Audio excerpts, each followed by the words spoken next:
స్త్రీ వశీకరణం కానీ పురుష వశీకరణం, ఈ రెండు వశీకరణాలు స్త్రీ కానీ పురుషుడు కానీ వర్తిస్తాయి.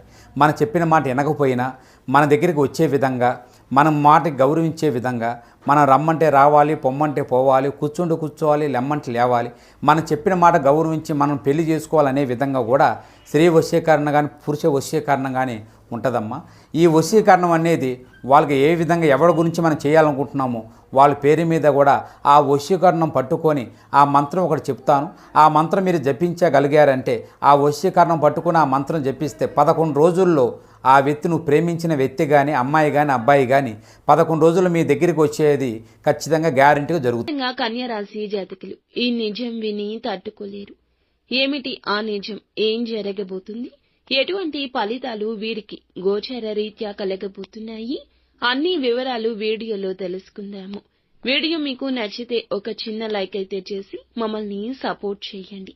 ఇక ఆలస్యం లేకుండా వీడియోలోకి వచ్చేద్దాము.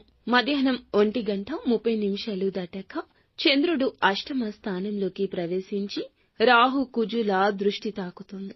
మీ జీవితంలో ఇది గూఢ విషయాల బహిరంగంగా భావించబడుతుంది. ముఖ్యంగా మీ వ్యక్తిగత జీవితంలో నమ్మకంపై ఒక పెద్ద గాయం మోపబడుతుంది. మీరు ఆశించిన వారి నుంచి గట్టిగానే దెబ్బ తగలొచ్చు. మీరు నమ్మిన వ్యక్తి మీరు ఊహించని ప్రవర్తన చేస్తారు. గడచిన కాలంలో వారిపై చాలా నమ్మకం పెట్టుకున్నారు. ఇప్పుడు పూర్తిగా భిన్నంగా మారిపోయి మిమ్మల్ని మోసం చేసినట్లు తెలిసే దుస్థితి దాపురిస్తుంది. ఇది కేవలం వ్యక్తిగతం కాదు, ఆర్థికంగా లేదా పరువు విషయంలో కావచ్చు. మీ దగ్గర వారే మీ యొక్క అభివృద్ధి అడ్డుకోవడానికి చేస్తున్న కుట్ర కావచ్చు. ఒక్కసారిగా చెవిన పడుతుంది.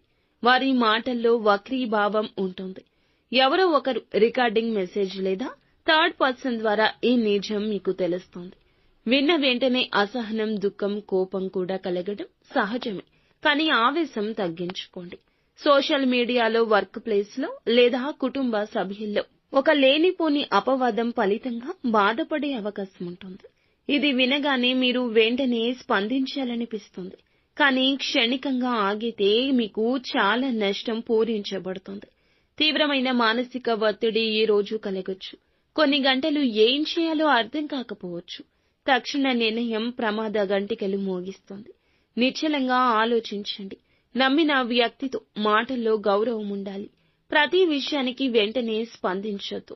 దెబ్బతిన్న వాటి నుంచి ఆ గుండెతో తీసుకునే నిర్ణయాలు సాధారణంగా పశ్చాత్తాపాన్ని కలగచేస్తాయి. మీ దగ్గర ఉన్న వివరాలు గోప్యంగా ఉంచండి. నిజం తెలుసుకున్నా కూడా వాటిని బయట పెట్టొద్దు.